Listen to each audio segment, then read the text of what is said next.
I'm doing a live stream and also making some food as well, so show you guys a little bit what that looks like.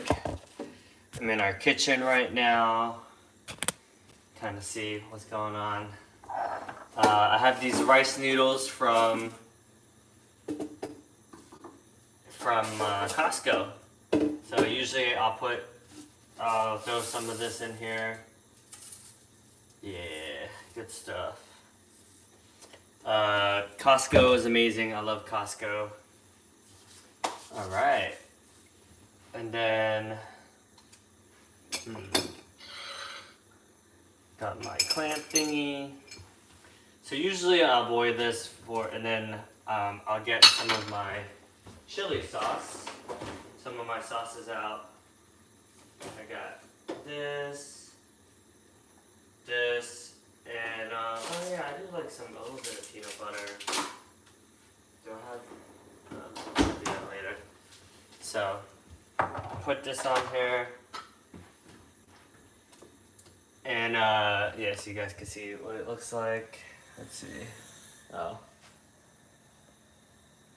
Yep. So I wait for it, and then I'll stir fry it afterwards. So let's see, we got some stir fry energy right here. Oh, hi.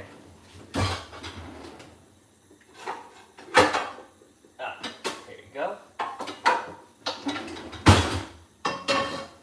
So I'm gonna do that, and I'm gonna eat a little bit, and then do some stretching, work on my mobility, and then I have a LinkedIn Live at 2 o'clock. So I'm excited about that. So what I do is I'll heat it up a little bit and work on this. I use, this is from Costco as well. It's called Japanese barbecue sauce, but it's just teriyaki sauce. So I wait until this boiled, and then I just separate the noodles a little bit. And then I got this really cool chili, 5-by-Jing. And then I got this right here. Some pepper. It's good stuff. And yeah, so I'm excited for that. This is really good too. I think we got this at Target, but it's like chili crisp. So, hey Google, set a timer for 11 minutes. Sure, 11 minutes. And we're starting now. And then I'll get an egg as well to throw, give it a little bit of texture. The last egg took me. I bought 5 dozen eggs, and it took me forever to finish it. So note to self: never buy 5 dozen eggs for a family of 2. Just doesn't make any sense. And yeah, I have some pork belly as well, so I'll probably throw some of the pork belly on there. Oh, actually, maybe I should just cook some of this now, because in case it takes some time. So usually I'll throw like a little bit of olive oil, just yeah, some olive oil on here.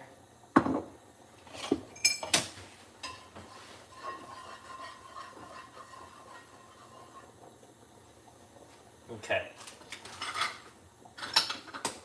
And then I cook the bacon, so throw some bacon up in here.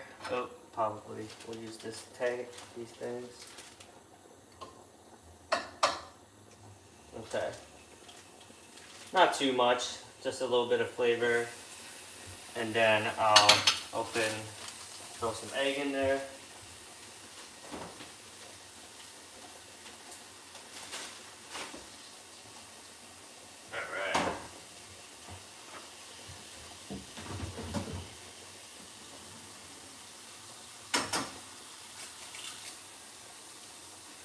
Cool. Alright, so while I wait for that, oh here, I'll show you my smoothie. So I made a smoothie earlier today that was a combination of strawberries. I finished the rest of my strawberries from Costco. I threw some, what else did I put in here? It was mostly strawberry. Oh, yogurt, Bulgarian yogurt, which was good. It has like A5, which is good for you. Yeah, I'll kind of show you guys what that looks like. Oh, A2. Okay, there you go. A2 probiotic. It's I got this at Whole Foods. So try, Bulgarian yogurt. It's organic, non-GMO, and so far it's pretty good. About 110 calories per 3/4 of a cup. So it's like healthy fats, and it has some calcium, potassium, and vitamins in it. So, all right. But yeah, this smoothie is good. I had a smoothie earlier today, so I'm trying to eat more, trying to work on my health a little bit more because I've neglected it a little bit. So this will be good. All right, so this is good. Now I gotta just make sure the noodles are separated. So just separating them using this tongs. But yeah, I let it boil for like, usually it doesn't take as long as 11 minutes, but it depends on how much. I put 2 servings of noodles, so that'll be good. Definitely a lot of carbs, so if you're going healthy, it tastes good, but carbs wise, it's a lot. So, yeah, just trying to do my best there, health wise. Alright, so this pork is pretty much almost good. So I'll put that on the side. Let's see. Yeah, the eggs. Alright. Cool. And yeah, and then I'll usually stir fry it a little bit.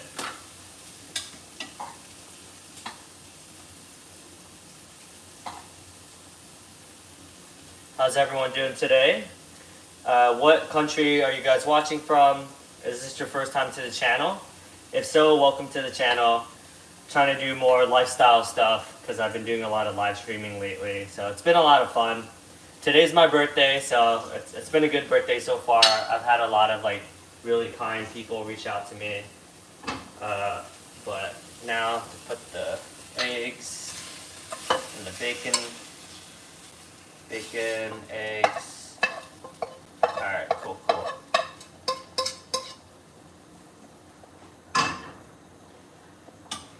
And then once the noodle kind of breaks up, I'll stir fry it. But oh man, I feel like I should put more water. Well, it is what it is. Wait, let me actually. Is it possible? Put more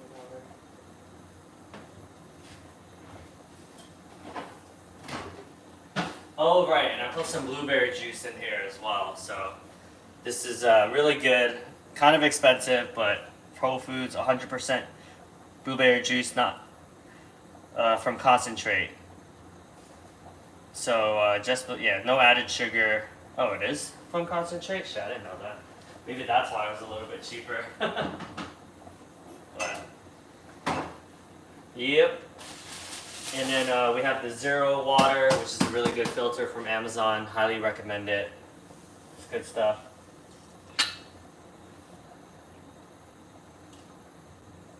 So a lot of this is just like separating the noodles so they don't stick together, so that they cook a little bit more essentially. So, all right. Well, I guess while that kind of like cooks a little bit, I'm gonna lower it, and then I'm gonna get to reflection. So on my birthday, I like to reflect, and I have this thing. Here, I'll show you guys. This big ass calendar. So what I like to do is like I fill it out, and then that helps me kind of reflect on like some of the things that I've done. So for instance, yeah, I'm not sure if you guys can see, but so I filled in the gaps, right? So for instance, and then it just shows me like what I've done as well. So it just helps me be able to like just have gratitude for the projects I'm working on, and then just have more self-awareness on the things that I need to work on. So, all right. Yep. Oh, I have a thing for my birthday, and then I'll write everything. So I could use my phone as a. Aw. Adam said something. Hey, thank you, Adam. Really appreciate you. Hope you're doing well, man. I thought of you. I drove to Montauk for our anniversary with Sammy in October. So I drove past your neck of woods on my way to Montauk. And yeah, man, I really appreciate you and thank you for everything.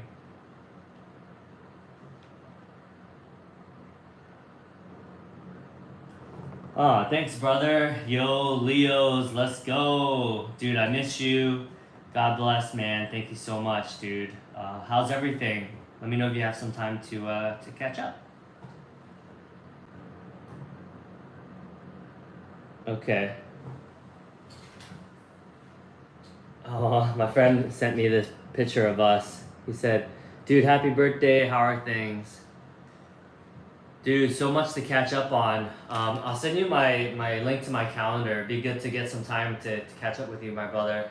Okay, chat soon. Love you.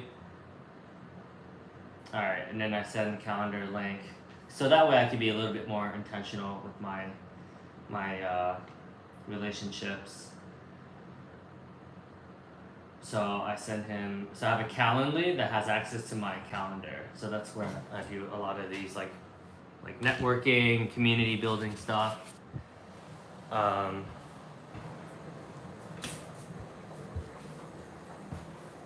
Alright. Oh man. Cool. Looks like this is pretty much almost done. Alright, cool. Looks like it's cooked. Now I'll go through the strainer. So I have a strainer right here. I strain this bad boy.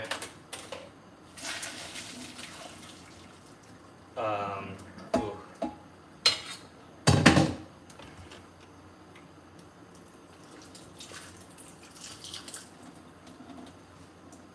Oh man, so much water. Alright, and then I throw this bad boy out to here. But I don't want it to like burn too much, so maybe throw a little bit of water. Alright, and then I throw a little bit of chili crisp on it to give it some more flavor.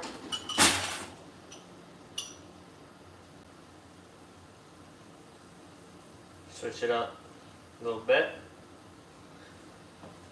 Okay, put this back in the fridge.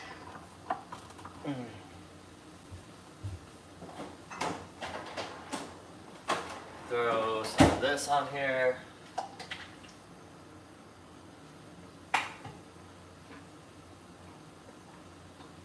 Teriyaki sauce. A little bit of garlic. I throw some garlic on here. Let me see if I can find the garlic. Garlic. Hey Google, turn off alarm. Oh shit, I forgot about this. Is it still good? Alright. Shit. I just found a kiwi that I got from New York City the other day, like a week ago. Hopefully it's still good. Throw some garlic in there. Fan speed so it doesn't smell.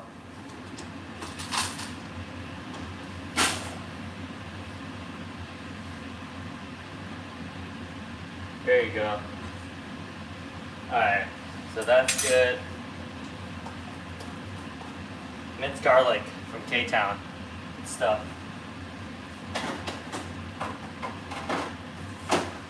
This is my experimentation. Let's see how it goes.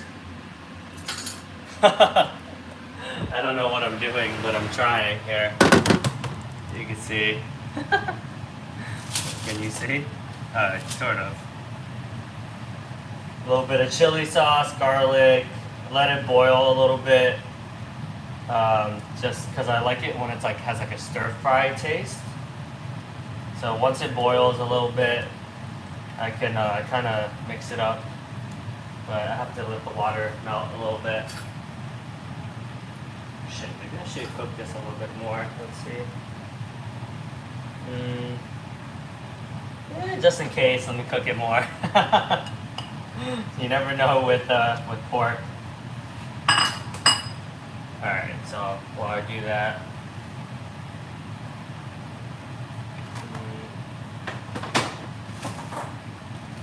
All this. I don't know what this is, but throw it out. And right in the jar. Put away everything. Oh shit. It's so funny.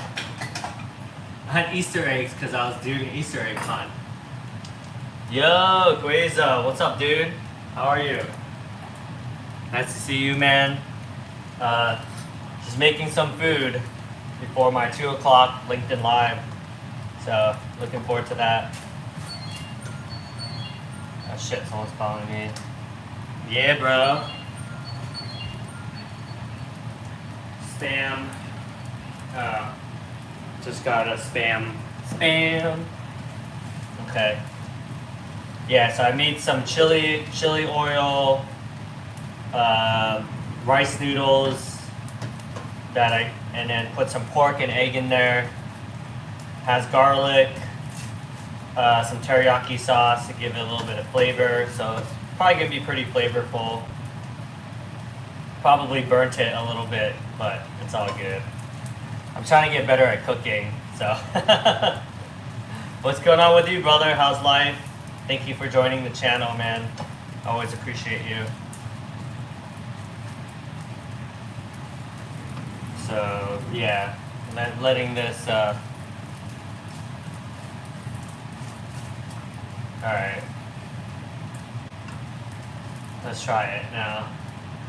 Damn, I probably need a bigger bowl. I just realized.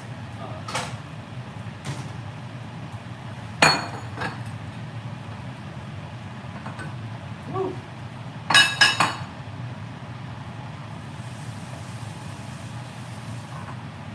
Oh my god. Yeah. Getting better at this, but it's all good. That's life.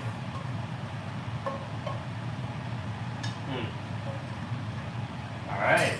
Let's try this bad boy.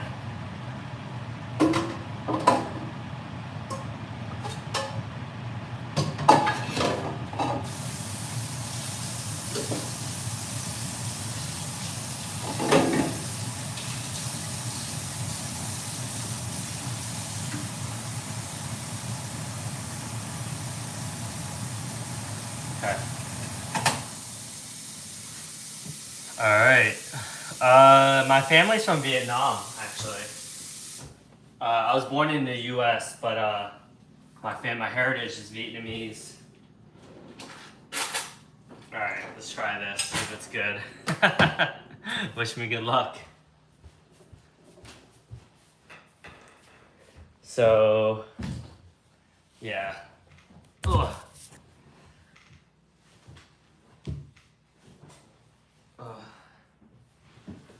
Yeah, I'm working on writing. Yeah, dude. Nice to see you, of course. Let me see, top chat. Oh shit. Mansour. Oh, I didn't even know. Maybe I was busy cooking. What's up, Mansour? Oh, you don't eat pork? My bad, dude. I think Mansour said hi. What's up, dude? Nice to see you, of course. It's summer. Sounds like it's summer vacation for you. Gonna chill here and let's try this. I have no idea what it's gonna taste like, but oh, it's kind of hot. Maybe. Ooh, that's hot. Okay.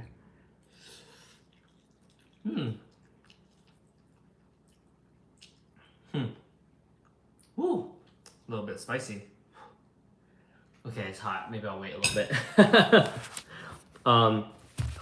But yeah, so what I like to do now is I'll kind of like fill out this big ass calendar. So every day is a day that I get to work on something. So, oh cool. Uber says happy birthday. So what I do is like I'll typically like see what are the reflection points of that day, and then I'll write it down, like the takeaways, right? So from July 11th to July 12th, I'll look at my calendar. Yeah, man.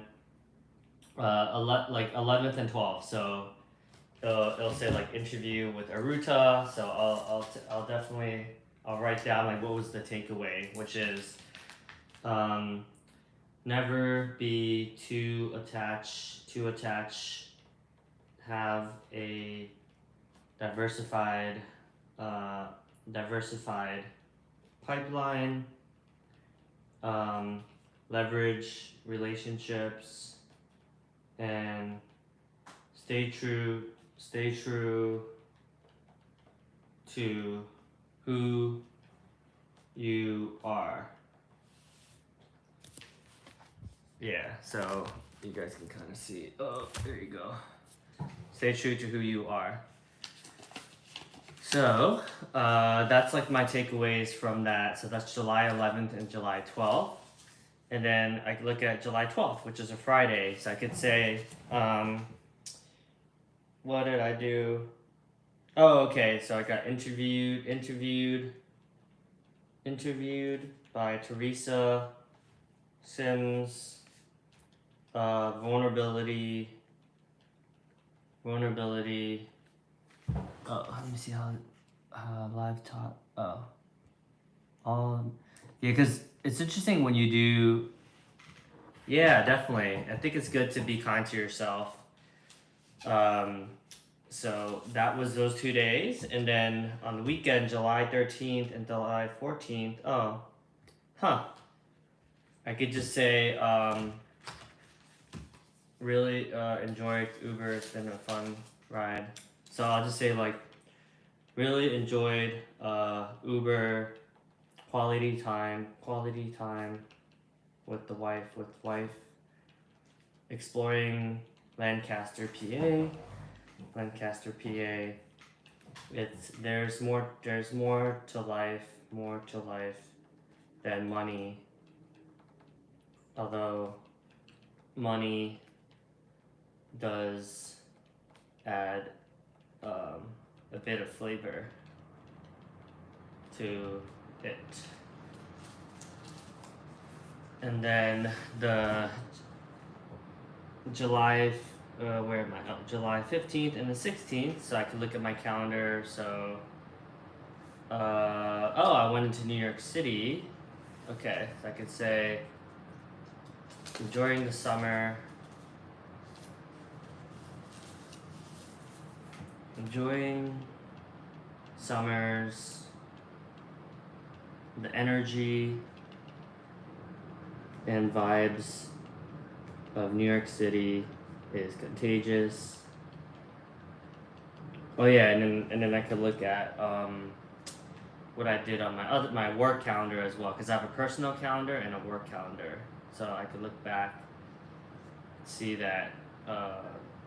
Okay, we met at the WeWork, and then okay, so it says accountability is a gift. Honor yourself. Oh, can you guys see actually? Let me see. Oh, can't, maybe backwards, but alright, well, can you see? Oh no, it's kind of like, yeah, it's a little bit reversed. Alright, well, honor yourself. Be able to speak up and execute. Notice why you are resisting. Alright, let's see if this cooled down a little bit. Oh my god, still hot. Oh, okay, not bad. For one of my first creations, not bad at all, honestly. Good stuff. Oh right. If I log into my. Oh wait, no. I have to bring my computer up here probably. It's hard to see the comments on my iPad. I just realized. So all right, let me bring my other phone up. See my this is my place. You can see that I got all these medals. Yeah, I was writing on Facebook, my LinkedIn. So I would love to do YouTube live on my channel one day, on my bigger channel. Yay! Let's go. Okay, let me just write back. Yes, let's do it. Wishing you a very happy birthday. Aw, very cool. Okay, cool. Looking forward to it. Alright. Yeah, I'm trying to get better at saying happy birthday to everyone, so. Cool, that was helpful. Trying to find my phone. Oh yeah, I'll show you. Yeah, so this is my YouTube plaque. Some of the books that I'm working on. My plant. Oh, my phone was charging. There you go. Looking for my phone. 100%. Good to go. Wow. Damn. My friends, such good friends. I have like a lot of friends that reached out. And very honored by what they all said. So let me see what they said. I had a friend that said, "Yo, happy brother, hope you have an amazing one. Always inspired by what you do, and always be a positive beacon for the world. Keep crushing it." Hey brother, how you doing about your grandpa, man? You know I'm here for you. Thank you so much for the birthday wishes. Yeah, man, I'm excited to just get back out there, and yeah, I've been posting a lot of content, so that's been nice. But yeah, man, it's been it's a rough market out there, you know. Okay, what else? My cousin said something. What? Dude, that's crazy. Hey cuz, thank you so much for the birthday wishes. Really appreciate you, and I hope you have an amazing day. Grayson looks so cute, and yeah, I'm glad that Michelle posts a lot of you guys. So it's good to hear from you, brother. Take care. Bye. Aw, thanks, Rohan. I just saw your message. Here, let me see. All messages. Are you off from work today? So I work for myself, so so you know I get to create my own calendar. I have a LinkedIn Live at if you guys are on LinkedIn, add me on LinkedIn. That's where I probably post the most. I mean, I guess lately I've been posting a lot on YouTube, but historically that's where I've posted the most. So, but I probably will do some driving later just to make some more cash, because the mortgage is due today, so I need to get on that, or due tomorrow technically. But yeah, I'm eating some noodles before my 2 o'clock LinkedIn Live. I'm interviewing the founder, this guy named Deep. He had me on his podcast. It's called like the Sales Revenue Acceleration podcast. So I'm doing a switch. Like anytime people interview me for their podcast, I like to invite them to my podcast as well. So that's what I've been working on. Wow, flavor. So good, dude. But yeah, what's going on with you, Rohan? What you been up to? How's life? All right, continue to work on this. All right. So the reason why I grabbed my phone was because I'm able to look at both of my calendars, like my Valencia calendar and then my personal calendar as well. And then with both of them, I'm able to do more of the reflection piece. So, all right, July 17th, what did we do? Oh, we did some prep. So I'm gonna say, how do you respond? How do we respond to setbacks? Learn from our mistakes, and see the gold in everyone instead of being critical of others. Lead with heart, courage, and honor the teamwork aspect instead of trying to lone wolf it. What else? Yes, I did some prep work. So cool. And then so on July 19th, I could say with concentrated effort,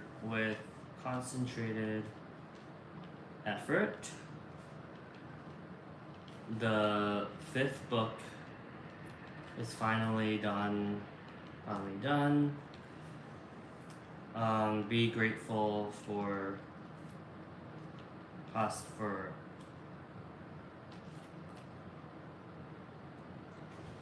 Hey Brandon, honestly, like entrepreneurship has been, definitely a lot of ups and downs, and yeah, it's been interesting. I feel like it's been super rewarding, but at the same time, I definitely miss the consistency and the high upside of being in tech sales. So honestly, I'm looking to get back into the game. So I'm actively interviewing for B2B coaching, enterprise AE roles. So.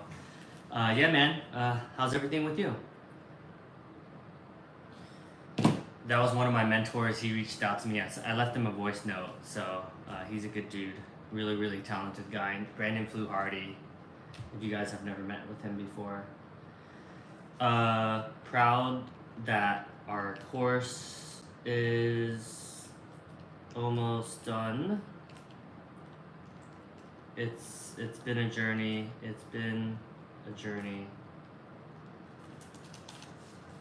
Okay. Alright, so that was that. Provisors. Oh, cool. That was my first provisors meeting. Alright. Everything is better in partnership.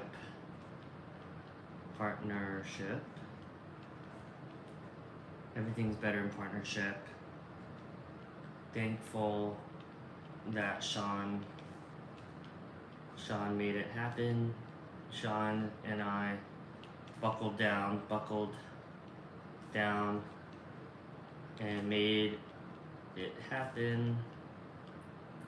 Don't be so hard on yourself. And everything happens for a reason. Everything happens for a reason. Okay. So that's for July 21st and now July 23rd and 24th. So I look at my calendar because I could see what was going on during those days. Like when it's like last week. Oh, okay. So I met Sarah. Oh shit, that was awesome. So I'll say the power of networking. Okay.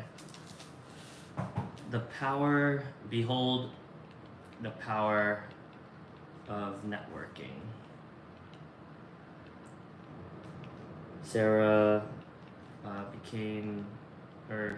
Sarah helped me see how good of a coach I am and how much of a need there is in the tech sales world.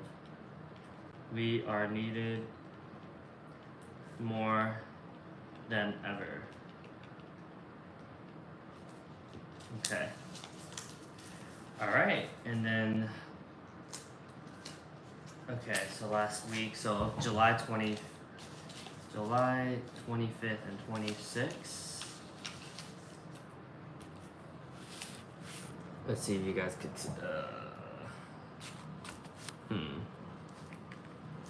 no, you can't really, nope, that's not it. Okay, there you go.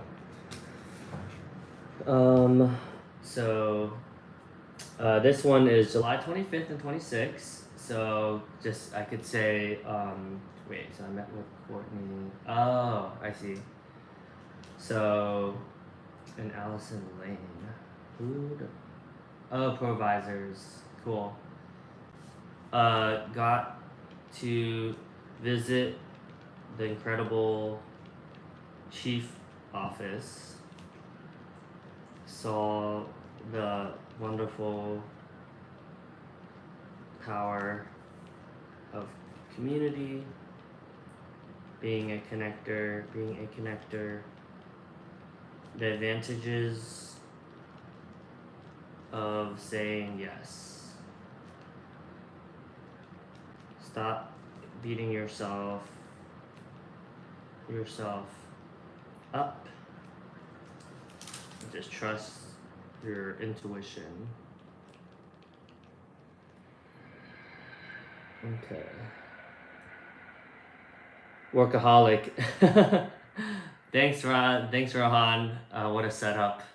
Yeah, it's pretty cool, right? This is my place. Yeah, you can kind of see. Oh, I should probably close the door.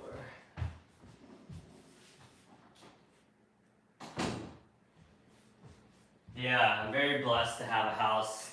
Me and my wife worked really hard to buy this house, so it's truly been a valiant effort to make this happen. All right. And then the 27th, 28th, so that's Saturday and Sunday. Okay. Oh wow, I almost finished this. Last one. Ooh, I guess I can write in it for the last two. Putting the finishing touches on our course. What else did I do? Oh, it was the weekend, so it was this past weekend. So, watching Olympics with wife has been fun. Reminds me that you don't need a lot to feel contentment, contentment. Okay.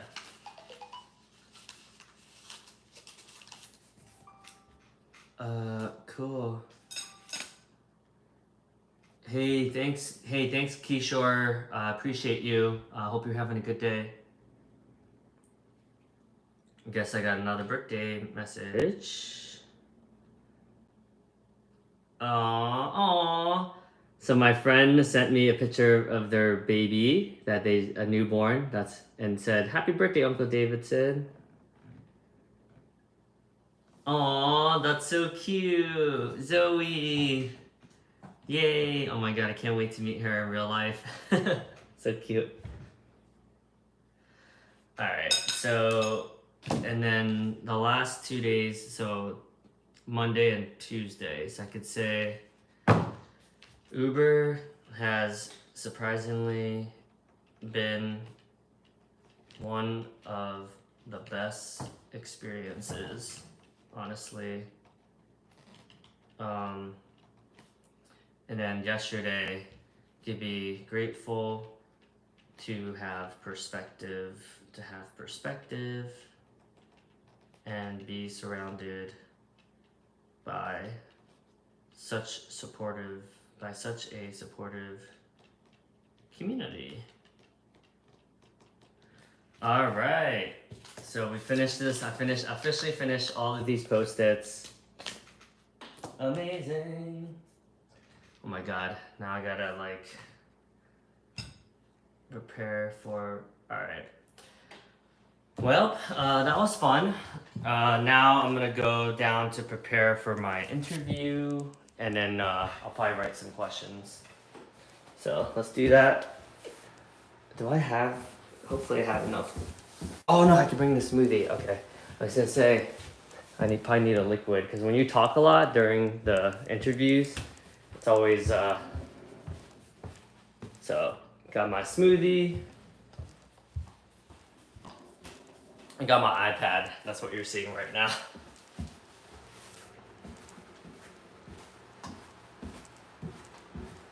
Okay.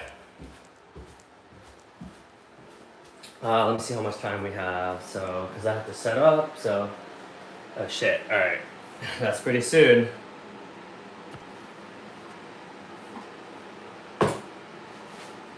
Cool. So, let me make sure I sent him the right. Let me see the warranty. Thank you for reaching us.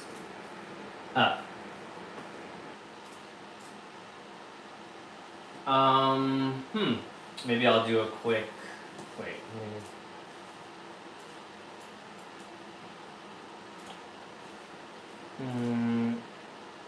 Okay. Make sure I sent him the right address. Zoom. Log in. Make sure this is good.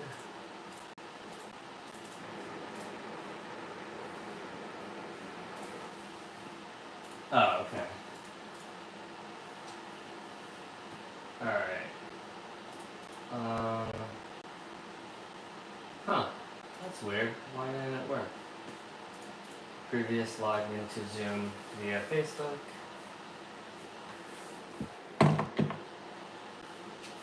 Okay. There you go. Let's see if this works. I'm gonna do this one instead, because I think it's easier. Live stream. Alright, so I'll send this over. Hey Deep, here is the link. If you can log in 5 minutes before, we can make sure the audio and video looks and sounds good. See you shortly. Okay. Okay, cool. Put this right here.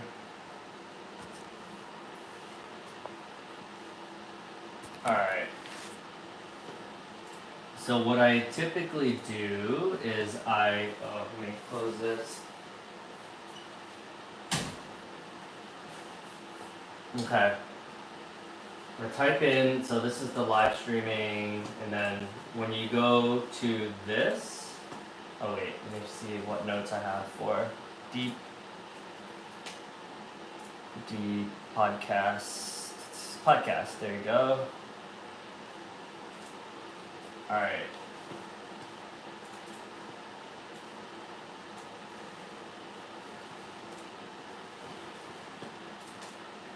Let's see what I wrote. Deep is a true powerhouse, having driven revenue goals to a tune of over 100 million. He dives the Revenue Accelerator podcast, blah blah blah. Get ready for enlightening. Who's passionate about transforming. Cool. Alright, so I'll put revenue, hashtag sales, hashtag tech sales, podcast, yeah. Okay, cool.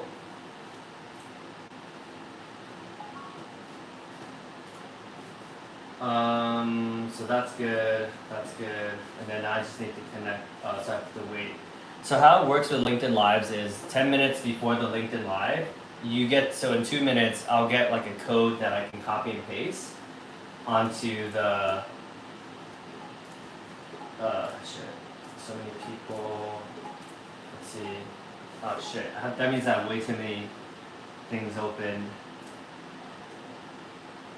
Delete, delete, delete, delete, delete. Because people are posting on my Facebook, that's why.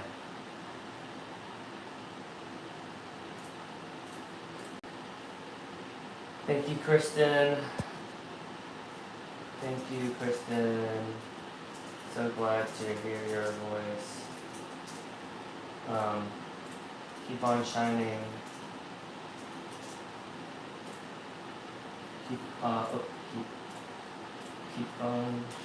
on shining. Okay. Cool. Alright, after this, I'm gonna have to write back to all my, what do you say? It was amazing. It was my 20th trip to China, so not so many new, but although the amount of EVs have improvement, it was my first trip to Japan. That sounds freaking amazing. Love it. Alright, cool. So what you do is you go to LinkedIn Live, go manage, and then prepare to go live. And then what I do is I click on get URL, and then I connect it to the Zoom thingy, and then I copy and paste, and then I can do the event page. So I copy and paste, and then now when I do the live, other people can see me. Yeah. Alright, and then so yeah, and then what I do is I go to this and then I click live stream on my Zoom. So oh wait, are you guys able to see? Oh, you're not able to see, huh? Well, I'm gonna be posting this anyways, but let's see what happens. Okay, you can kinda see. Alright. Wait, you guys will be able to see, because I'm gonna be able to. Meeting is now live. Sweet, but let's see what happens. Oh, okay, cool. Okay, you can kinda see. Alright, this worked. So yeah, this is the weird part where you can kinda see yourself, but it's it's weird to see yourself. But at least now you know it works. So now what I do is I'll post this on Facebook. Let's see. So then other people could come check it out. And then I can record it as well. AI companion, yep, good to go. Post this link.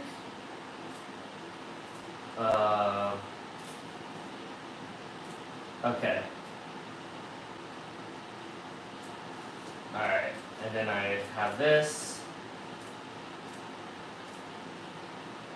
Cool. So now it's posted on my social media. Oh, and then I can post on Instagram as well. So post on Instagram. Where is this? Oh, right. Posts.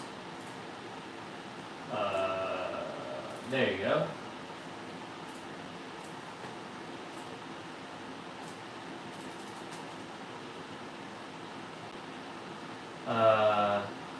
Oops, take out the hashtag. Podcast.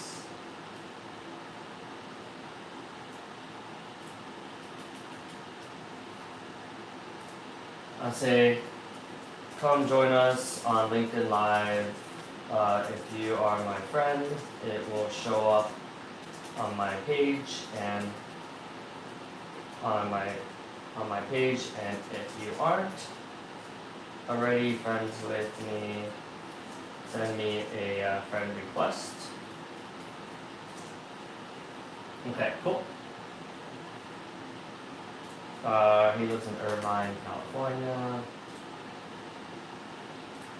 Alright, perfect. So that's good. Make sure I have my do not disturb on, yep. Okay.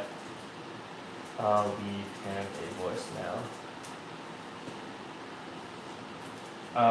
So yeah, let me send this over to D. Alright, so we're good. Make sure I don't have too many tabs open. Let's see how many tabs I got. Oh wow. Yeah, that's a lot. So we're good here. What else? I got some messages. No worries, my brother. Have fun traveling anywhere fun. Interesting. Buy some. Okay, cool. So that's good. Post on TikTok real quick. How do I do this? Oh, maybe I could just use my phone. Where's my phone? Okay. Alright, TikTok.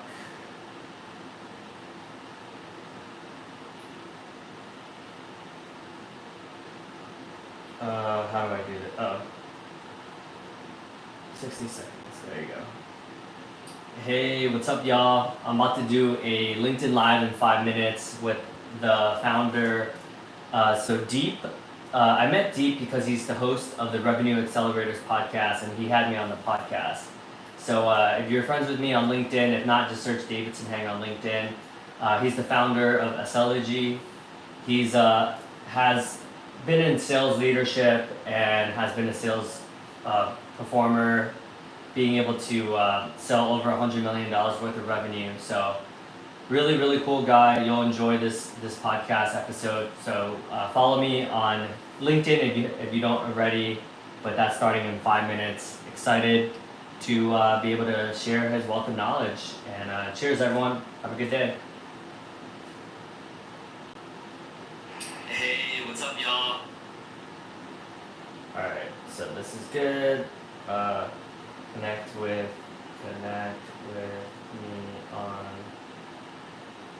me on LinkedIn for a LinkedIn Live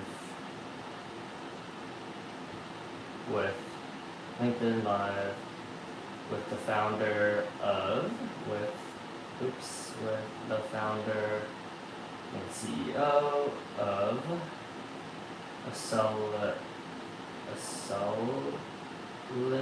Accelegy. There you go. Okay, cool. If you look real. Oh shit! Did I spell founder wrong? Oh, oops.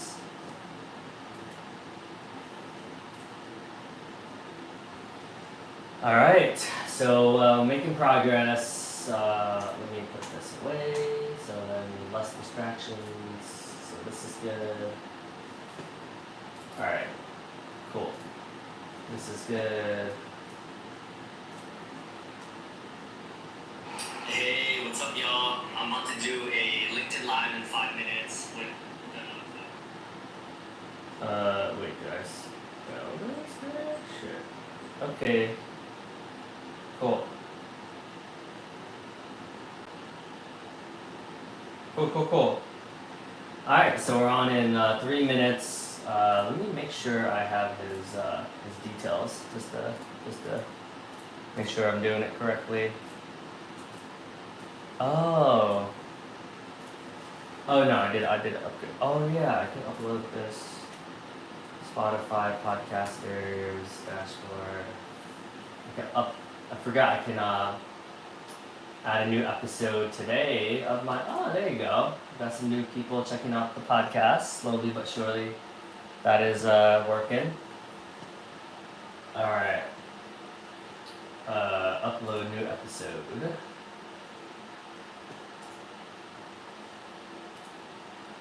When you're feeling happy birthday to myself. If you prefer, oh wait, let me wait.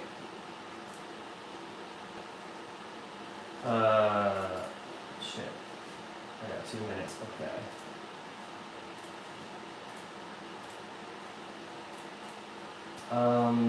If you want to read the whole article, click here. Hello. Alright, so I made an article. Oh wait. There you go.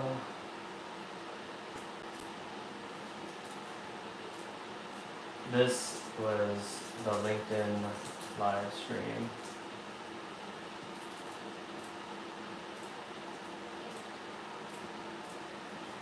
What was the article? Oh, wait, I can see how many people watch this. Let's see. Analytics says, wow, 207 views. Not bad, honestly. I'll take it. It's getting better. I'm getting better. Deep. Okay, we're good to go.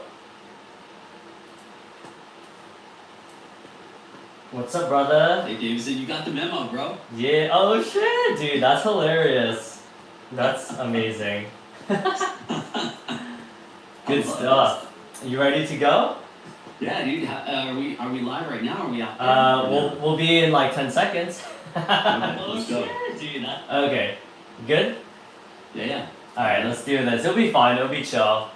Recording in progress. All right, everyone. Welcome to the LinkedIn Live, or if you're watching on YouTube, or I'm going to be posting this on Facebook and podcasts. So iTunes, Spotify, welcome to the podcast. I'm excited to introduce to you Deep. Is it Trikinad? Yeah, Trikinad. Yeah. He's a good dude. We met because I was lucky enough to be a guest on his podcast. So now I get to be able to interview him. He's the founder of, is it pronounced Excelogy? Excelogy. So it's acceleration, excel part of acceleration, and then edgy is kind of, because on the edge basically is kind of where the name came from. But when you pronounce it, it's Excelogy, and the G part, usually like biology, psychology is the study of. So it kind of all play together in terms of what I'm trying to do, which is accelerate revenue and sales efficiency and all that. So amazing. So yeah, I'm sure we'll go a lot into why you've created some of the gaps that you've identified, right, with your partnership with HubSpot and then kind of walk through the hard knock life of being in sales. You know, it's not for the weak-hearted, faint of heart. Struggle is real, 100%. But just you know, you have a very impressive background. You work from some pretty world-renowned companies, and you know, cybersecurity, like Fortune 50 companies, and you know, you have not only like the technical background as well, right? But obviously the credibility with your business acumen. And also, I want to hear about some of the takeaways from the Revenue Accelerator podcast as well. I'm sure you've met some really interesting folks through that. But for anyone who doesn't know who Deep is, connect with him, subscribe to his podcast.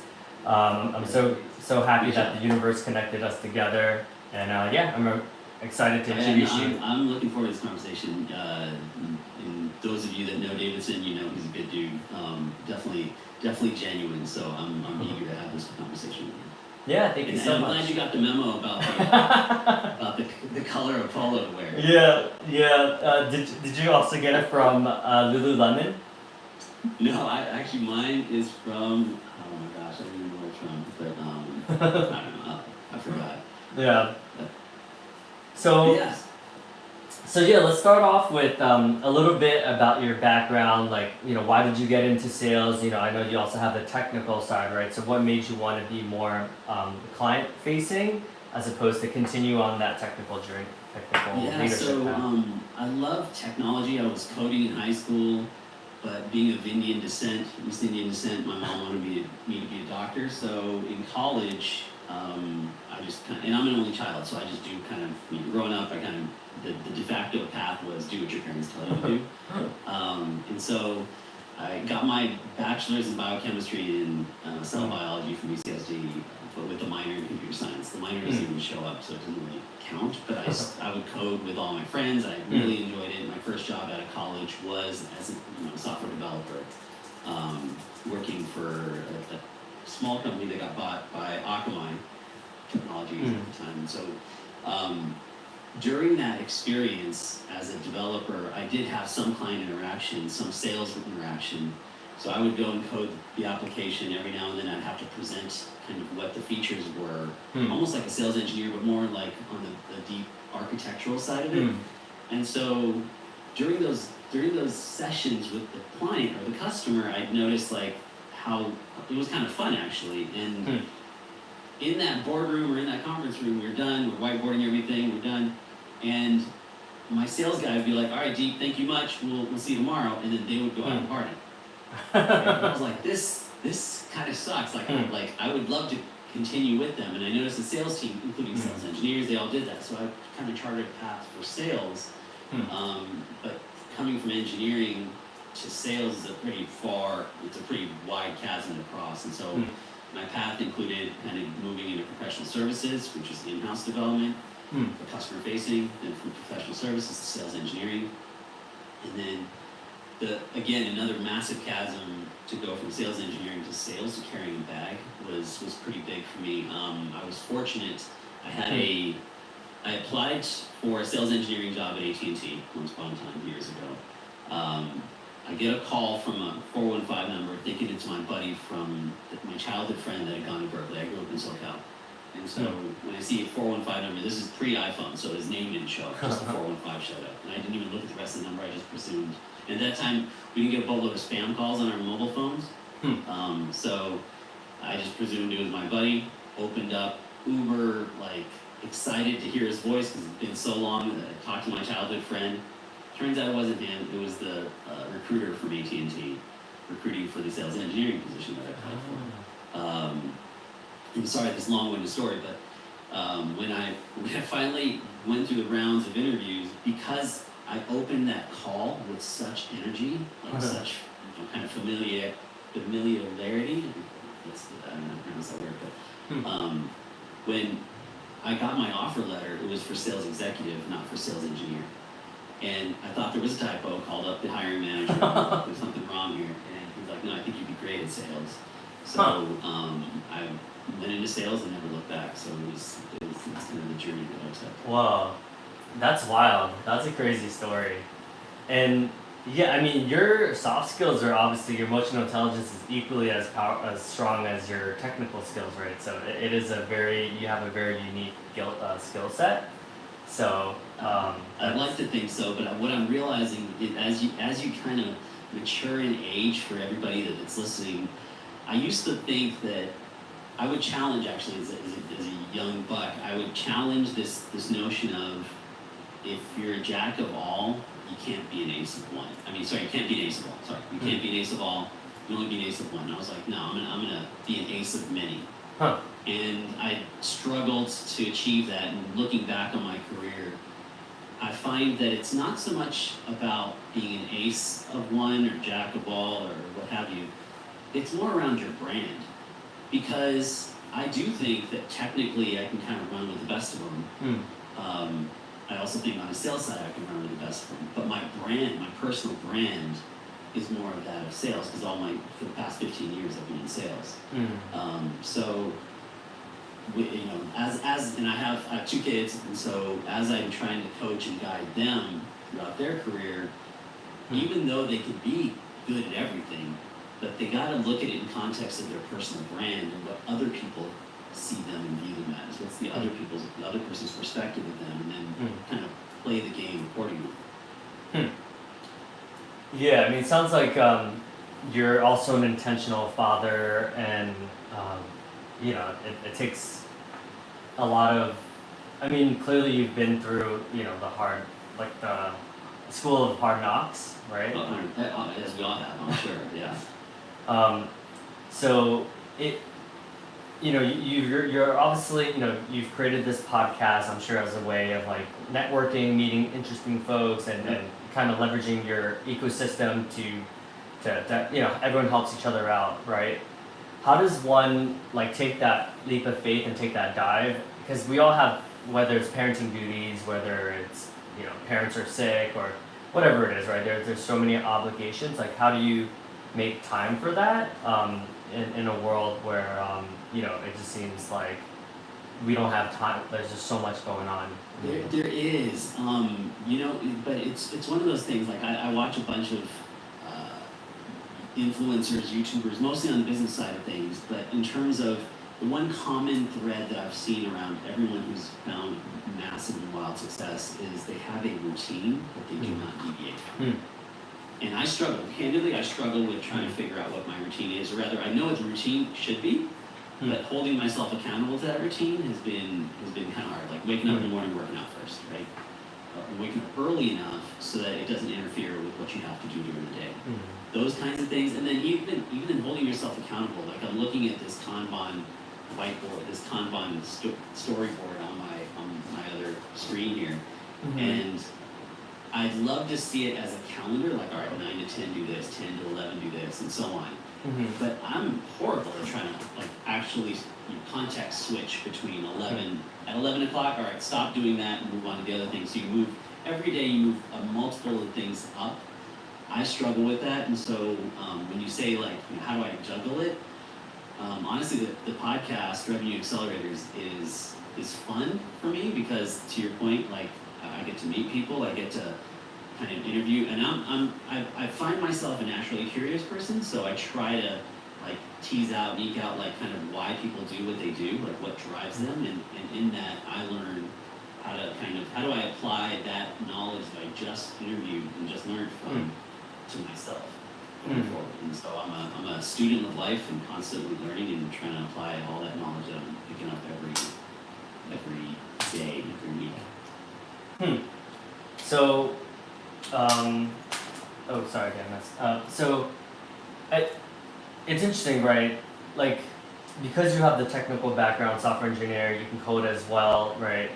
So it sounds like you truly believe in a balance of having the hard skills and the soft skills, right? Like, I mean, that's what's worked for me. I don't know if that works. I mean, we know, both of us know a bunch of people that only have like they're phenomenal at the soft skills, and those soft skills in sales, like that's key, right? Like you need that. And I know a ton of people that's their art, like they that's their craft, right? The soft skills, and they've owned it, they understand it, they know their limitations, and so they operate accordingly.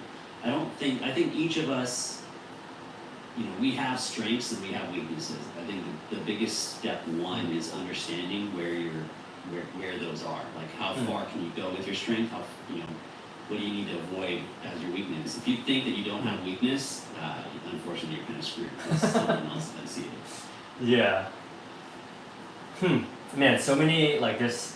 You're just a really curious, you're a very curious dude, and you're very inquisitive.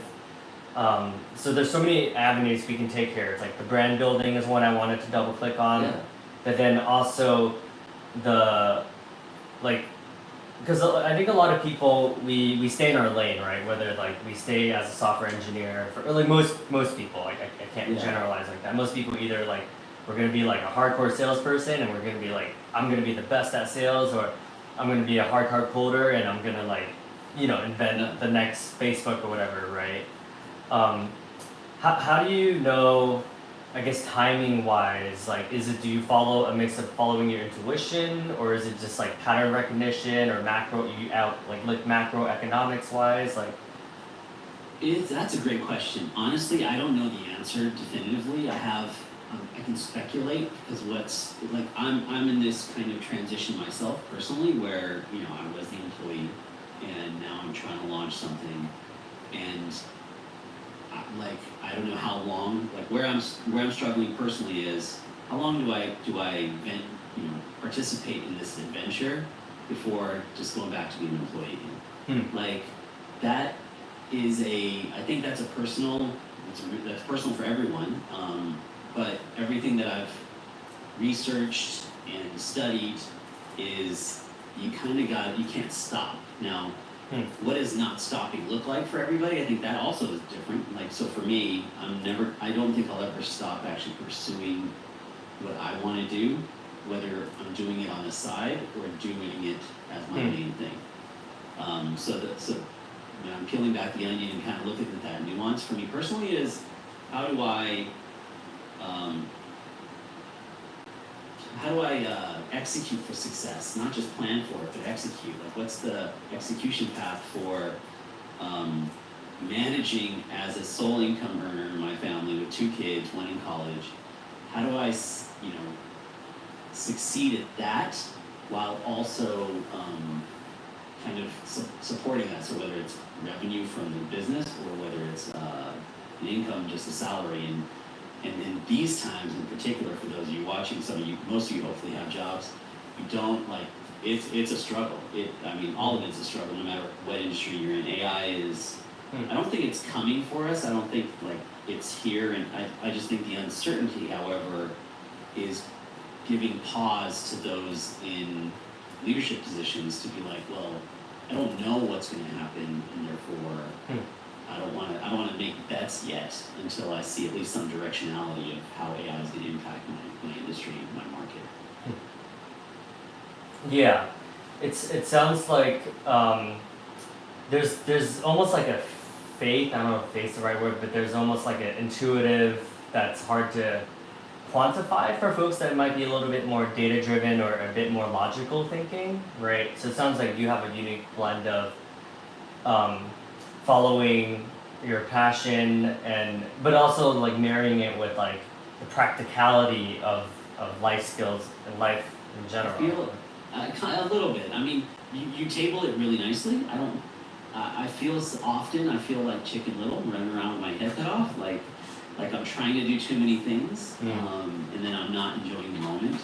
This whole aspect of kind of stop and smell the roses, and I do that periodically, obviously with family. I feel like I'm hoping that there will be light at the end of this tunnel that I'm in right now. I don't see it yet, but to your point of kind of juggling from what you said earlier, I do juggle. I wish I could spend more time with the family. But they're busy themselves. They don't even have time, so that kind of makes it a little bit easier. But the moment, when we become empty nesters, then I don't know. I'm going to be spending a little bit more time with my wife in particular. Yeah, you bring up a good point, right? I think entrepreneurship is definitely not for everyone, right? It takes a certain not only vision-wise, but it takes like a fortitude, like a resilience / grit that, quite honestly, I don't think the average human being can do or would want to. It's hard, and even if you are, you think like, all right, you got this great idea and you have the skill and talent to do it. That, to your point, that the fortitude, the tenacity that you need to be like, all right. Because there's so many things, and I'm sure if anybody watched any startup videos and whatnot, everyone will say the same thing. It's quite common. But until it's one of those things, like, you don't know until you know. That's so. All of us have to go through it, I guess. Those that want to be entrepreneurs, but you don't really know the struggle until you're actually in the struggle. And I'm not actually fully in it yet. I'm not even in the deep end. I'm in on the first or second stair of the pool at this point, because I don't have employees, I don't have funding, which partially allow me to kind of pull the chute if I get another job. But if I do get funding and I do have I'm actually I'm on the verge of having a partner for founding the company. So once that happens, I think I have a lot of things in place to make this work. But I don't know. It's all literally you're flying by the seat of your pants. I don't know if you're gonna go left or right on a given day. Whatever door opens, that's what you walk through. Yeah, it's what you're saying is very relatable. As I think we both kind of started this around the same time, right? How long has it been since you started this? Excelogy has been around. Actually, like as an entity, it's been around a long time. Probably 6 years, 7 years. But in terms of this iteration, the idea, it was started like about a year ago, maybe. Okay. So exactly the same timeline, pretty much. Yeah. So I started my coaching business like, more like kind of on the side for six years, like 2018, maybe January of 2018, and then it's been exactly a year where I'm like, all right, like let's like double down on this and make this the full time thing. But Yeah. and what I'm hearing as well is like, because there's two arguments, right? Some people would argue it's like, hey, you have to burn the boats and like you gotta like be all in and like there is no if ands or buts or going back. Like you just gotta like have faith in yourself, Yeah. right? But then there's the other school of thought that's like, no, actually, realistically, a lot of companies like once you get enough market, like once you have clients and you start getting revenue and you build it out, the right way, even if it takes you a few years, like that's a more sustainable way. I don't think there's a right or wrong, but what you're saying kind of makes me think. I think at least what's happened to me, I feel like it's a little. When you say no right or wrong, I don't think it's an either or. I think it is an and, because depending on the time, the evolution of your startup, there's gonna be days and weeks, months potentially where you're burning the candle on both ends. You're just trying to make things work. There's a deliverable that you have to go out and you have to put together, a presentation you have to put together for funding. Yeah. And so I don't think it's an either or. At least not for me. It hasn't been an either or. I think it's really, you have to be opportunistic. At least I have to be opportunistic with time. Time is the one commodity that you can't like get back. You lose time, that's gone. It's over. And so there are no redos in time. And so if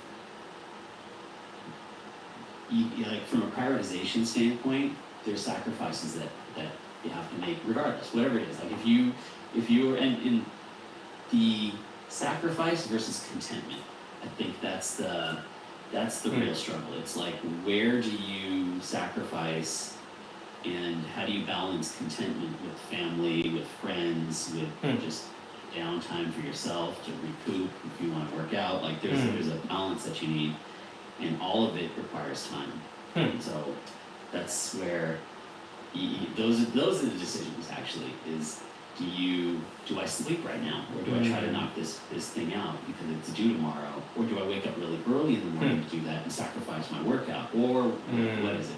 Like there's going to be something that you sacrifice. Yeah, you bring up a good point, right? A high achiever like yourself that has, obviously had career success. I don't, to your point, there's no right or wrong, but I think a lot of entrepreneurs like think to ourselves like, is it I'm burning the midnight oil now so then the rest of my family can have, whether that's leaving a legacy or a nest egg to give to your grandchildren, whatever it is, right? Or is it like, let me make the most out of the time with my wife, my kids before they go to college, right? It's really hard to know, quote unquote, and sometimes there's guilt. It's like, oh, like should I be working on Friday nights or should I just enjoy what I have and just be grateful that I even am still alive, right? 100%. Like I think the one fear I have is because I have that ladder, which you just said, or one prior former ladder. But basically, the hope is by not spending time with the family right now that I'll get some more time later on. The fear I have is because every successful startup has gone through iterations, every single one, and so.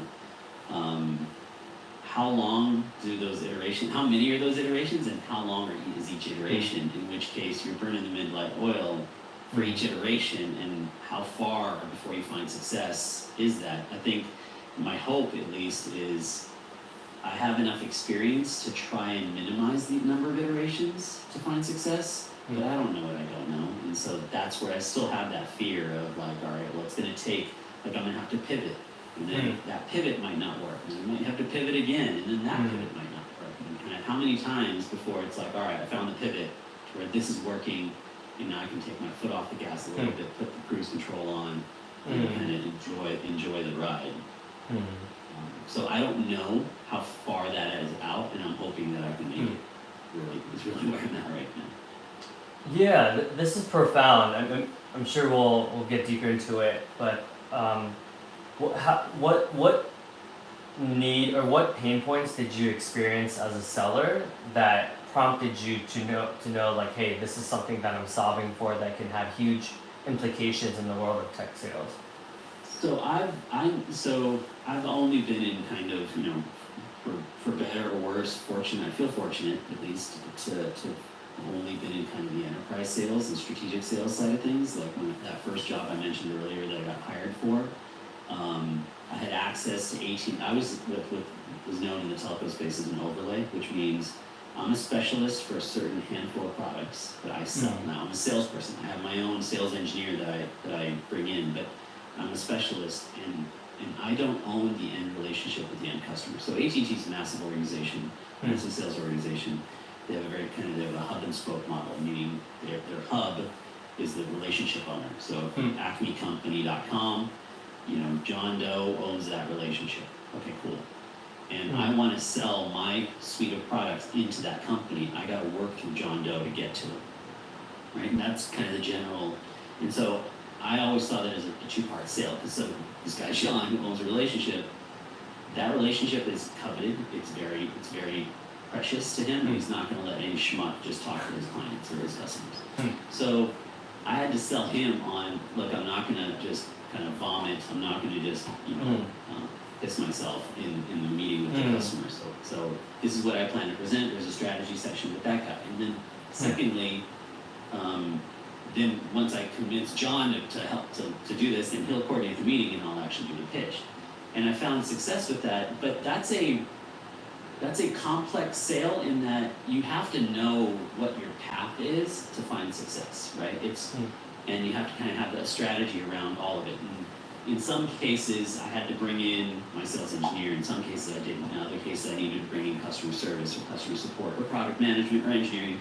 And so for these larger enterprise deals, it takes a village, right, to close those deals. Because if you're talking to the engineer person on the other side, I'm technical, but that's not my day job. I'm not in the code. I'm not in the architecture, so I still need to bring someone out. And even if I knew it, I'm not the authority. I'm the sales guy, right? So what I mentioned earlier in terms of the perception of your brand matters in every conversation. So I could go in, and there were times where I knew more than my sales engineer, but it didn't matter. Like my sales engineer needed to say the words, and then the customer or prospect would believe them. So in similar instances, I might know the answers, but it's better to build a relationship across the board, especially as you go up market and enterprise.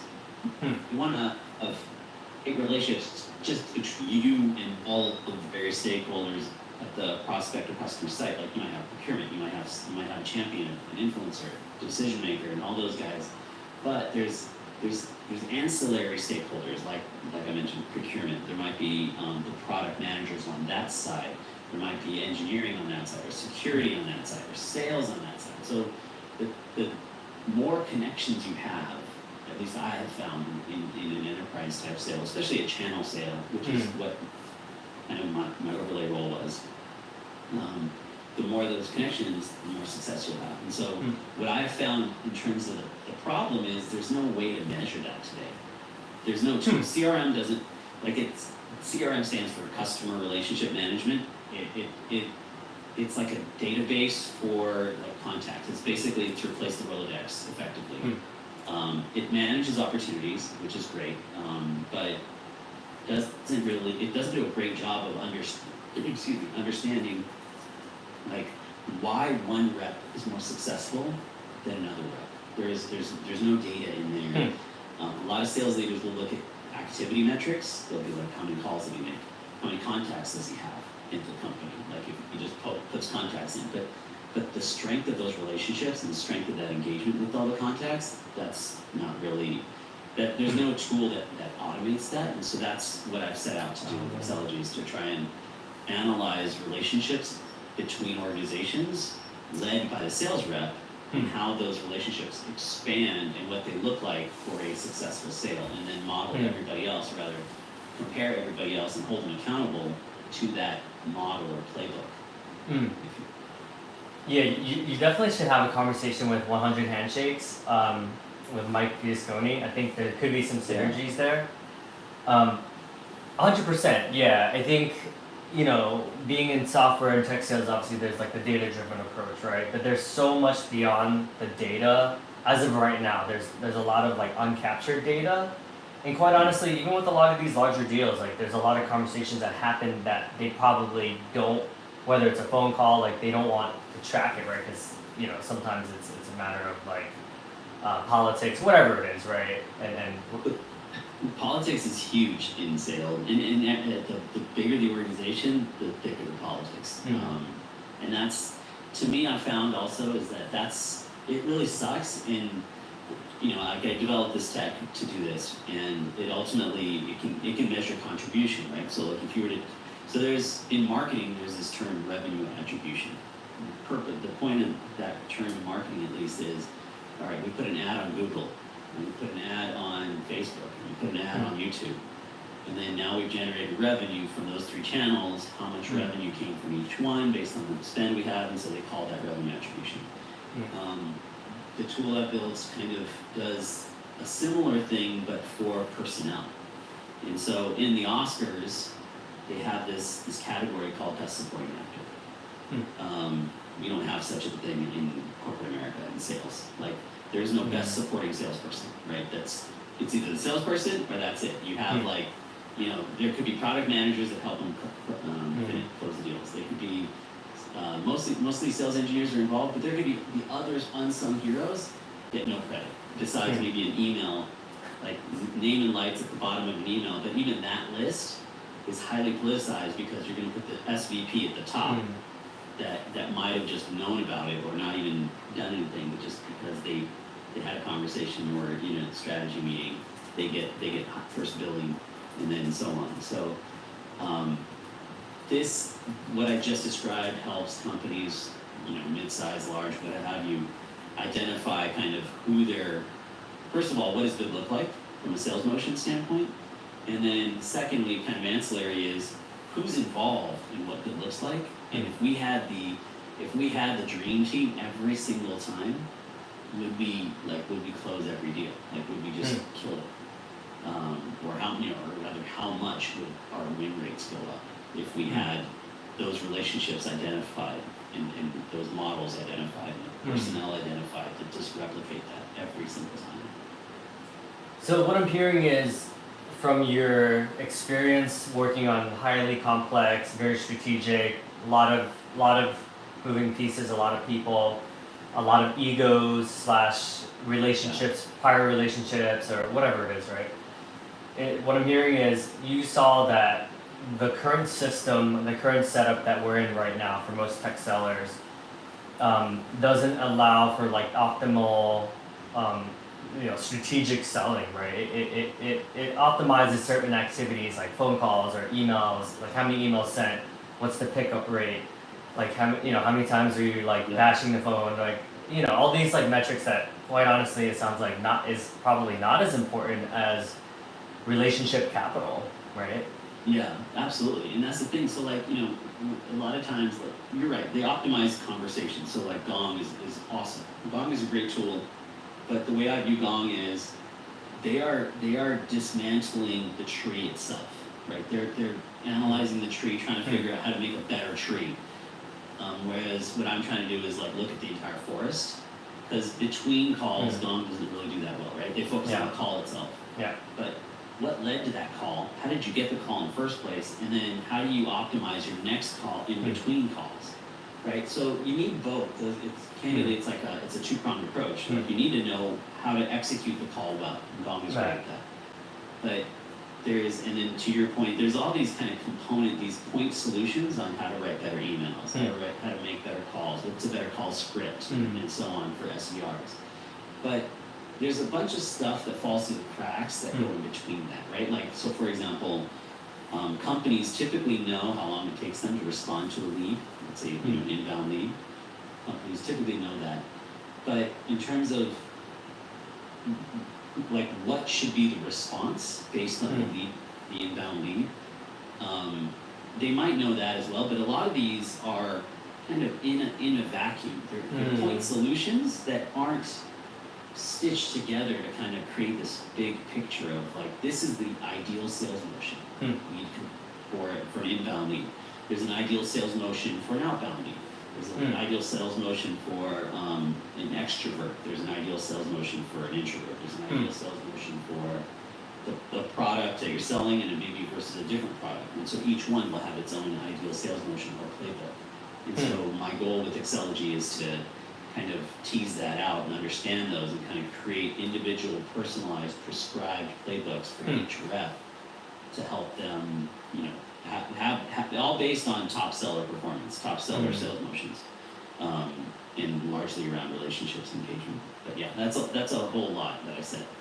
It sounds like a lot of these channels like Gong or a lot of these analysis tools like Boost Up, for instance, like they're great at the science of sales, right? It sounds like what you're looking to achieve is actually like understanding the art of sales, and a lot of that does come through with the relationships and you know everything that happens outside of the CRM, right? Which is a lot, as anyone who's been in strat or enterprise sales knows.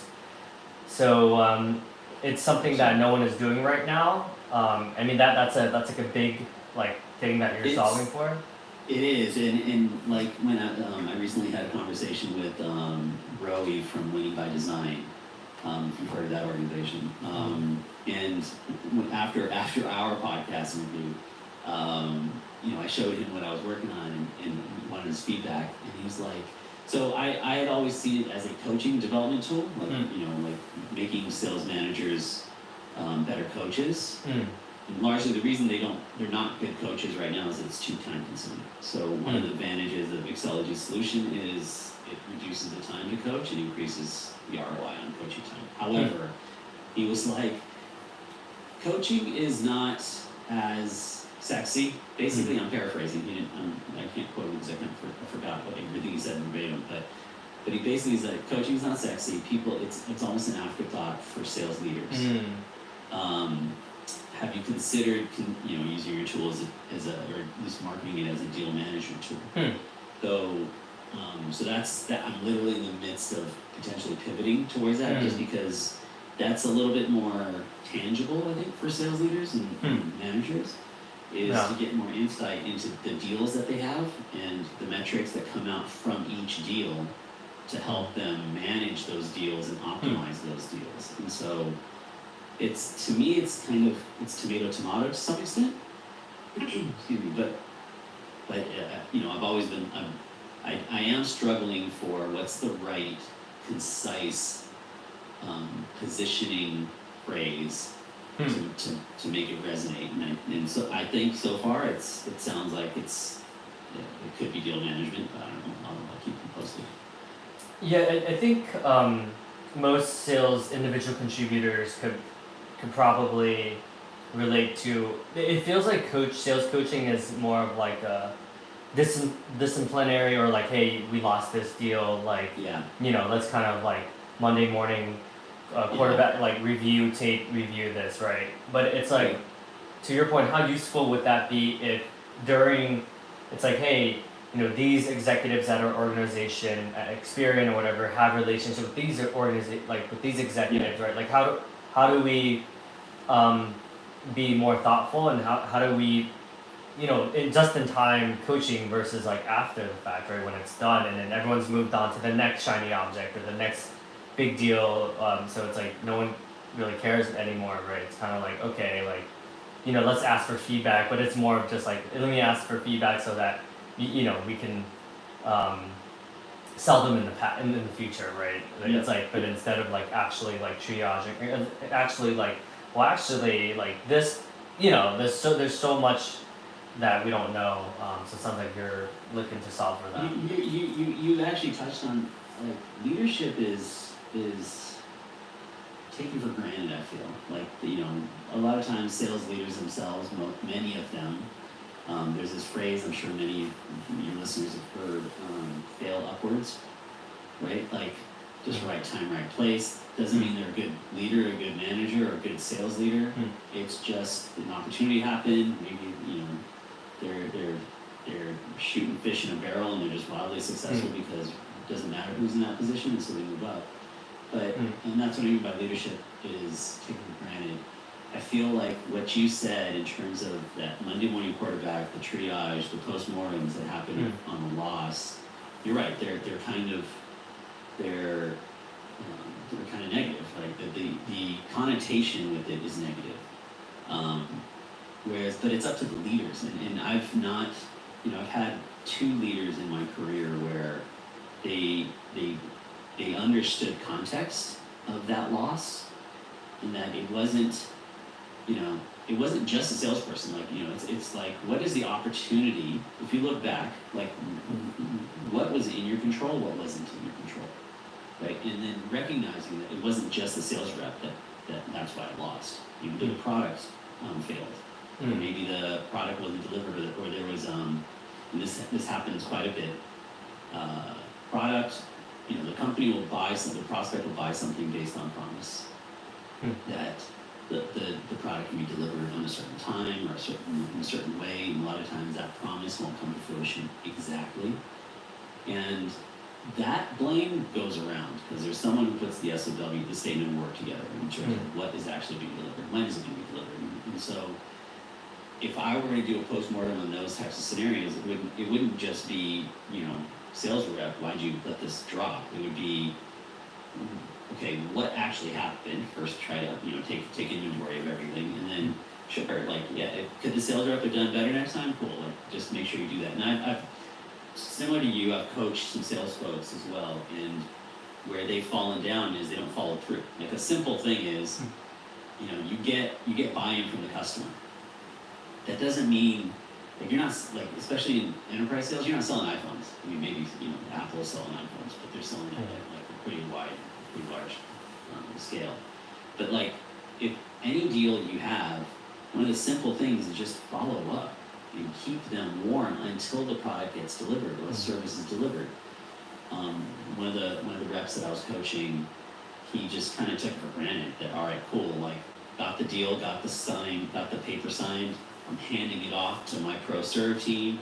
They're going to take it from here. I'm moving on to the next deal, because that's a lot of times transactional sales happen that way.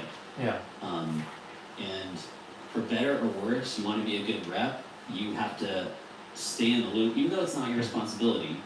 In telco, at Verizon, we have this thing called a RACI matrix. Have you heard of this? You know what a RACI matrix is? They're responsible, accountable. So in that matrix, once you close a deal or you get a contract signed, a lot of times people think, all right, well, now I'm just consulted, or I'm influenced, I'm a C or an I at this point, move on. And you want to be a good rep, I think you need to maintain full control. And if not control, direct control, maintain knowledge of every step, be on all the calls. It's time consuming, it's tedious, but if you don't do it, you're increasing the likelihood of your deal and all your hard work up till contract signature, all that being thrown away, because and it's so I strongly encourage you, and these are the kind of the subtlety things where, to your point, like in terms of the art, those can be measured, like post contract communication, that can be measured.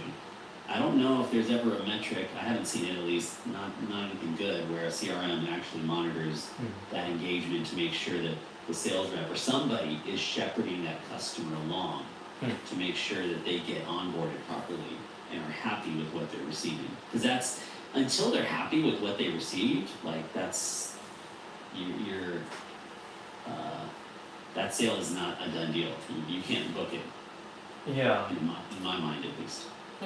And it's also the incentives as well, right? Like, obviously a lot of account executives were incentivized, and this is good and bad depending on how you look at it, right? It's good for like the transactional, like, hey, I got mine, like I'm on to the next whale, right? But if we're thinking about holistically what's best for the client, to your point, like there is a lot of knowledge transfer that, and a lot of reps like everyone hates putting notes into CRM, right? But there's just like a lot of like specific knowledge that isn't really transferred. So perhaps this is for any sales leader who's listening right now.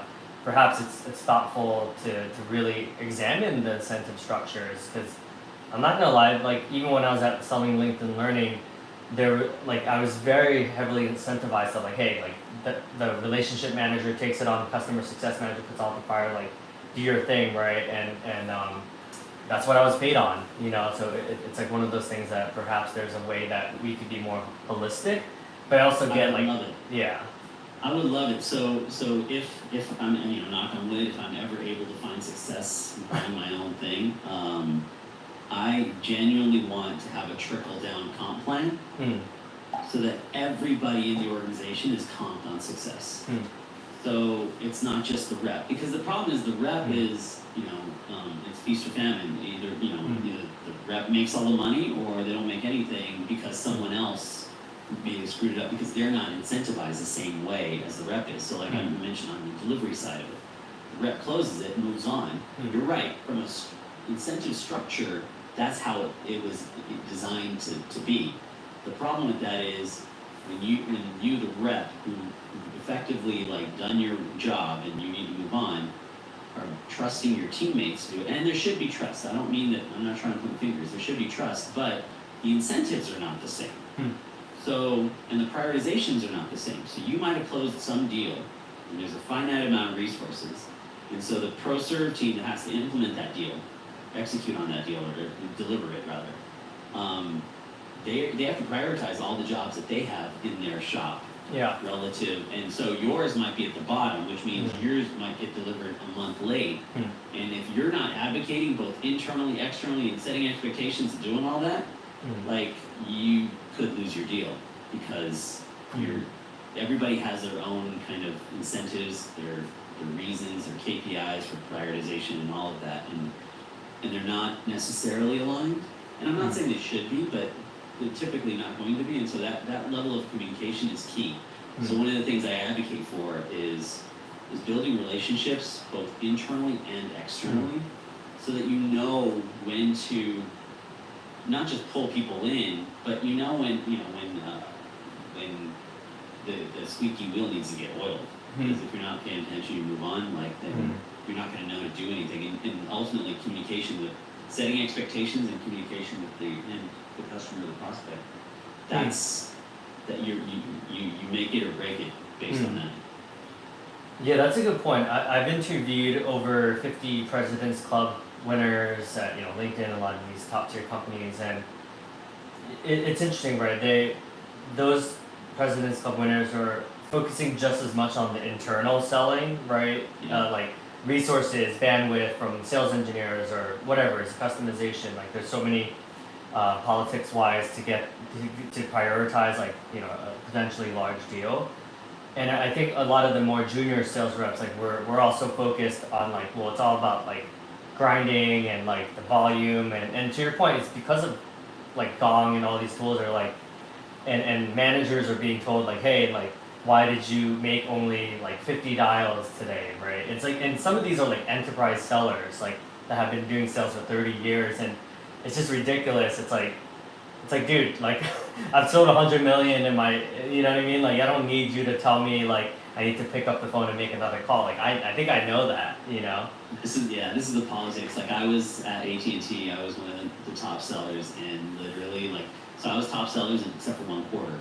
And then that quarter, I was being scrutinized, like how many calls did you make, how many meetings did you make, and all this. And I was like, look, like, especially in enterprise, it's not as transactional, meaning like it's not as clockwork, like every week you're going to close X amount of deals. Like it's all about making forward progress. And sometimes, depending on timing, your module, so I only had a module of, I don't know, there was a finite number of customers or prospects. And so I couldn't move all of them. Like it gets to this point, you mentioned 50 dials a day. All right, maybe some people are actually doing that, but like if I have like 100 contacts and I'm expected to make 50 dials a day, like at some point they're gonna just block me on their phone, right? Like, or email. They're gonna put my email into a filter. Like, from an enterprise and strategy side of things, the quantity doesn't matter as much as the quality.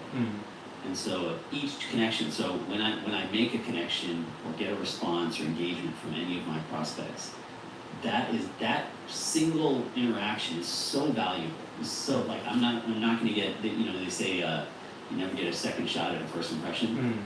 Like that's it. That's the first impression. And you gotta deliver on that to get to the next one. And when you build rapport and relationship, you can then maybe make a mistake here or there, like they'll tolerate it because now they know you. But if they don't know you, like you gotta come out knowing your stuff and be ultimately like responsive. And so that's why, like, even in the lead gen stuff, the marketing stuff, inbound lead comes in, if it sits for more than 10 minutes, it's effectively lost. They moved on. I mean, I'm exaggerating. Maybe it's more than that. I'm not a marketer, so I don't actually know the numbers. But So it sounds like what you're creating is really on capitalizing on the relationships and the quality of not only the outreach, but just the quality of interactions, right? Correct. Yeah. And so for example, if you take a top rep, that top rep you mentioned, you interviewed a bunch of President's Club sales reps, right? What they know how to anticipate problems. They know where the pothole's going to be ahead of time.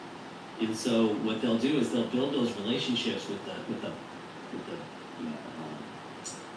I'm in California, so we have Caltrans, basically the road crew that fills potholes, right? So like someone that can help either route around traffic around that pothole or go over that pothole, but they need help. The sales rep can't do it by themselves. So knowing that a pothole's coming down, they'll tee up the team that's necessary to overcome that pothole, hurdle, or speed bump, whatever it might be.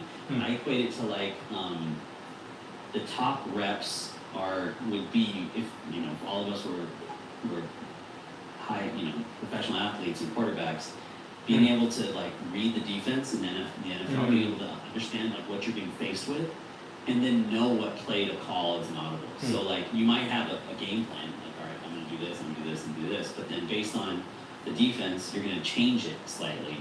And so similarly, the top reps know what they're being faced with. If it's a highly technical person, or there's a guy that really cares about the dollars and cents, or if there's, depending on what they're being faced with, they're going to have to adjust. So every opportunity is not going to be exactly the same as cookie cutter. So even these tools like Gong doesn't necessarily account for the nuance in personality type. Like if this guy's really rigid, got to stick up their butt, versus the other guy's uber friendly, but cares about these different attributes or features of the product. Like there's different things, and so Gong will eventually, for those organizations that are using it, will eventually become a knowledge base for how to handle objections, which is awesome, and you need that. But it's still a kind of single point solution. And honestly, candidly, even the solution I'm building is going to be a single point solution, but it's slightly broader. It gives you a little bit more perspective, I think, than a lot of these other kind of point tools. And candidly, the marketplace demands point tools because a lot of times people have a very specific problem. They're like, I just want that problem fixed, and they don't realize that problem is a result. It's a symptom of bigger problems. Yeah, I mean, I think in the age of being tracked and monitored, right, like some of these tools are great, but you know it's a problem if your organization, like none of the enterprise reps are using like Gong, right? Because like they feel like it's a big buggery, or they're just gonna have management breathing over their neck on, like, especially if it's a large deal, like everyone is pinging them every 5 seconds, like, hey, how can I help? Like, hey, what's going on with this, right? It's 100%. like it's crazy, right? So it's like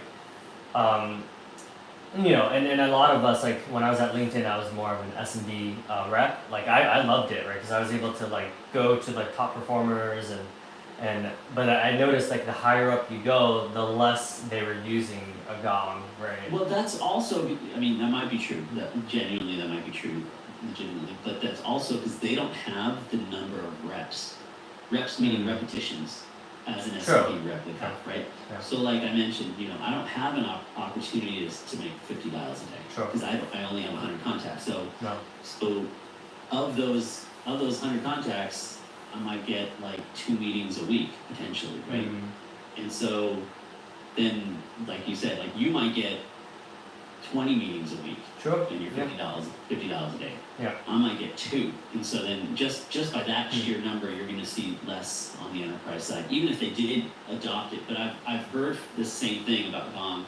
So Gong is a tool which is great, but you got to use it, right? As with most tools. Yeah. And Gong requires time to use. Like you need to actually go in there, snip your clips and like library, like document which pieces of the call were good to share it and all of that stuff. So, but someone needs to listen to it. And a lot of the diligent sales managers will do that. Sure. But I don't know this for sure. I haven't done conducted a study, but I would suspect most don't. Yeah. And it's also like, if we're getting scolded, like with GOM, for instance, like if it's like all these tools are like, hey, you know, enterprise seller that's been around for 35 years, doing this for 35 years, like, hey, like I noticed like you only had 4 meetings this week, like what's up with that, right? Then obviously like they're not gonna want to use it because they're gonna be like, dude, like I'm actively trying to close my deals and here you know what I mean? Like you're not really helping me, right? So it's also how do we enable people to like actually see this as something that's good versus like a disciplinary like. Well, that's the thing. You're absolutely right. So like that mentality of like, hey, how come you only have 3 meetings? I mean, in some cases you might have a seller that just sit there that went like. So here's the other thing. We mentioned incentives earlier. It's a real struggle for businesses to perfectly set quota because typically quota comes down from top. Like the business is like, gotta grow 20%. All right, fine. You get your 20% that you gotta grow. How do you make up that 20%? And you just basically, I'm simplifying it here, but it's effectively take the number that you want to grow and divide it by the number of reps you have, and that's what everybody's quota is for that year, right? All your growth reps. So that is hard because that does not take into account market. Like, you know, can you actually grow that fast? Can you not? Like, right? Is that an achievable number or not? So the math kind of goes into play here. But where were we? What were we talking about on the incentive side? Refresh my memory. I just lost my train of thought. It sounds like sales leaders, we need to be more thoughtful instead of just like, Yes. here's this throw the dart at the wall. Like this is our number, 20% increase. Yes, thank you. So yeah, sales leaders and honestly they're incentivized to do the same thing, right? So like it's like the entire industry is incentivized to do at every level, incentivized to monitor. So the reason that sales manager is like picking that KPI that, hey, you didn't make enough calls, you didn't do this, it's because they're being measured accordingly, right? And so then they got it like to show something they're doing. And this is where I was saying, like the best leaders kind of put everything into context. So fine, if you're being measured on something, do that job. Like make sure you deliver on whatever you're being measured on. But know it in context that single point of measurement doesn't equal success. There's a boatload of other things that are not being measured that you still need to do in order to find success in terms of, you know, getting your commission check, closing the deals, whatever you need to do to make your money. And so just because these tools are out there that are helping managers and leaders kind of give more visibility into every rep's activity, that doesn't necessarily mean that that's the only thing that means success or that will lead to success. Like there's still a bunch of other things that we talked about, you know, all the internal interaction and the internal relationship building. Same thing externally, building, you know, managing multiple stakeholders. And so a lot of times there will be multiple contacts in an account, and a lot of times that's used just because you have contacts in your opportunity or your account, that implies that you're interacting with those contacts. That's not anywhere near accurate. So to what extent are you interacting with those contacts?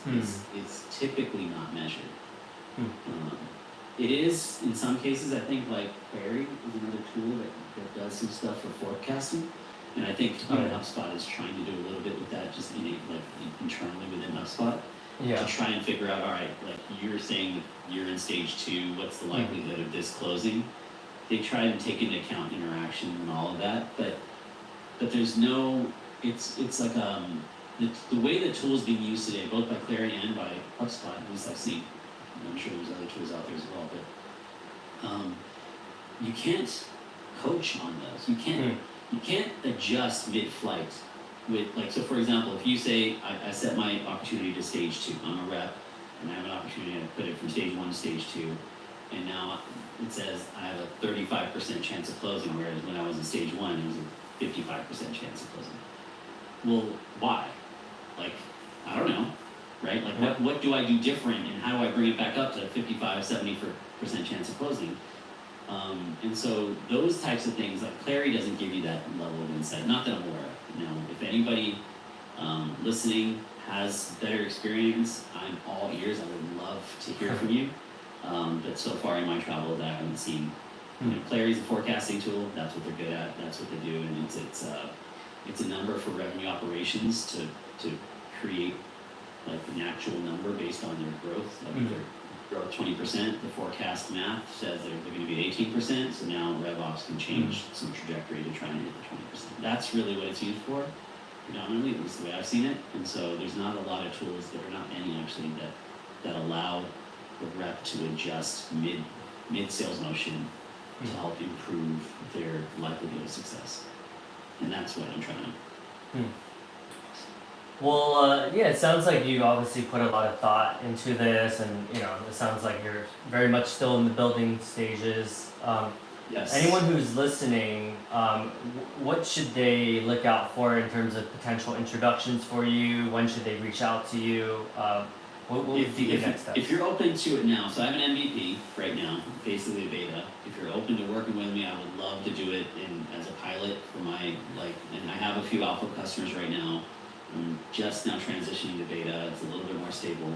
If you guys are opening to piloting, like reach out now. Now is the time. I would love to hear from you. And again, it would be a collaboration. Depending on what you're trying to do, I would hope to collaborate with you to actually build out some of the targets and KPIs that you would want to see that you're not able to see right now. Would this be like chief revenue officer, marketing leaders, chief sales officer? Like, what would be the? Yeah, so it'd be usually head of sales ops, anybody responsible for trying to up revenue trajectories. So like if you have 10 reps, you can't hire any more reps, and you have a sales goal that's growing.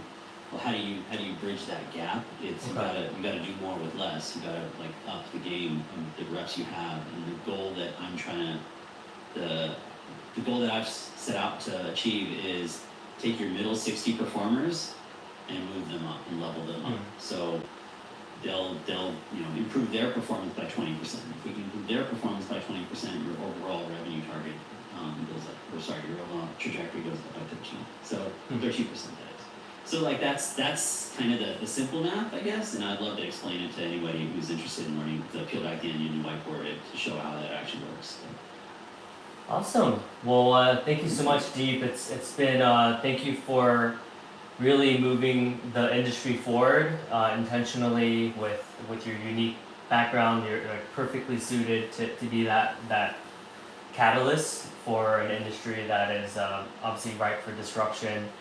And yeah, man, like it's clear that you're thoughtful, you're always adding value, you're really moving the conversation forward in aspects of life, whether that's being a good parent and balance and meaning of life. So it's a truly a privilege to be able to share you to my community. For the folks who don't know who you are, definitely reach out and connect with him.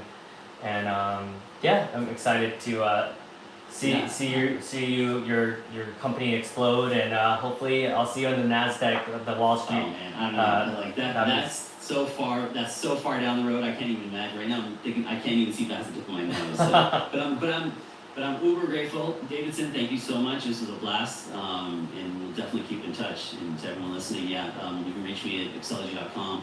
On LinkedIn, I think the only Deep Trichonide on LinkedIn, so shouldn't be too hard to find me as long as you can spell my last name. Awesome. Recording stopped. Sweet. Okay, cool. All right, yeah. So the LinkedIn Live worked. That's why I was like checking because I wanted to see. Yeah, and then I kind of like I'll post it on